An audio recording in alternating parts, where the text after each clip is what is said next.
છું Avniba Parmar, founder of યુવા સ્વરાજ foundation, અને અમે બનાવી રહ્યા છીએ બીમાર, અપંગ, અસમ, એસિડ એટેકથી પીડિત બીમાર ગાયો માટે ગૌશાળા.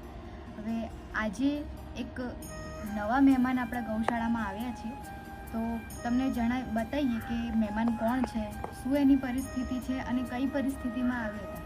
પહેલાં તમે એને મળી લો. આ મારી બાજુમાં બેઠું છે.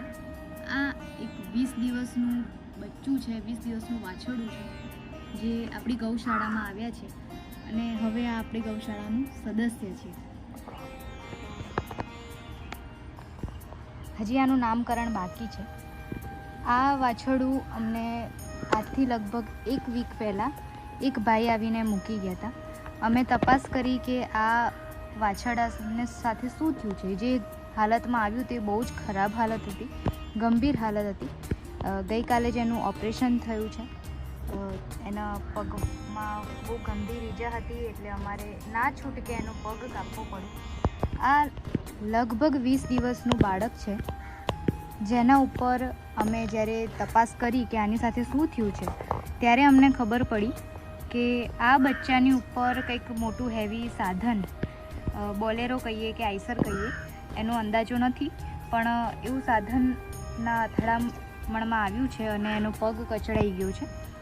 અને પગ કચડાયા બાદ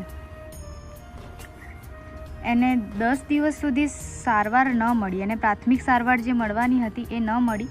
એના કારણે એના પગમાં કીડા પડી ગયા હતા અને અમારે આ પગ એનો કાપવો પડ્યો છે. બીજા પગમાં પ્લાસ્ટર કર્યું છે, ત્યાં પણ એની ગંભીર ઈજા હતી. તો ટ્રાય કરી રહ્યા છે. ડૉક્ટરનું કહેવું છે કે એ પગ પણ કાપવો પડશે, પણ હવે જોઈએ છીએ. અમે અમારો બનતો પૂરો પ્રયાસ કરીએ છીએ અને આની તમામ જવાબદારી આપણી ગૌશાળા દ્વારા લેવામાં આવી છે. વારે વારે ઊભું થવાનું કોશિશ કરે છે, પણ ઊભું થઈ શકાતું નથી. એકદમ કાઠું બાળક છે આ, અને 20 દિવસનું બાળક સાથે આપણે શું ધારી શકીએ. આ એના જીવનનું હજી આ પૃથ્વી ઉપર, ધરતી ઉપર પગ મૂક્યા પછી તરત જ એને આ જોવા મળ્યું. મારે લોકોને બસ એટલી અપીલ કરવી છે કે તમે તમારું સાધન ચલાવો તો થોડુંક ધ્યાન રાખીને ચલાવો, કારણ કે આપણી એક નાનકડી ભૂલ થાય બધાથી, પણ આપણી એક નાનકડી ભૂલના કારણે કોઈના જીવન જોખમમાં મૂકી જાય એ બહુ અઘરું છે. એને અત્યારે ઊભું પણ નથી થવા દેવા જેવું. રાત દિવસ અમારે એની સાથે બેસી રહેવું પડે છે, બહુ ધ્યાન રાખવું પડે છે. પણ વાંધો નહીં, હજી તો આ નાનું બાળક છે. અમે એને આ દૂધની બોટલથી દૂધ પીવડાવીને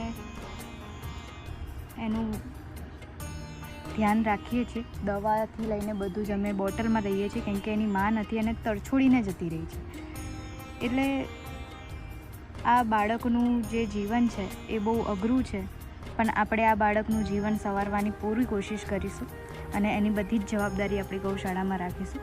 બસ મારું એટલું જ કહેવું છે કે આવી પરિસ્થિતિ બીજા કોઈની ના થાય. જે કોઈ પણ વ્યક્તિ હોય, વોટેવર, અમને નથી ખબર કોણ છે, કોના દ્વારા થયું છે, ભૂલ થાય માણસથી, પણ આવી ભૂલ એ યોગ્ય નથી.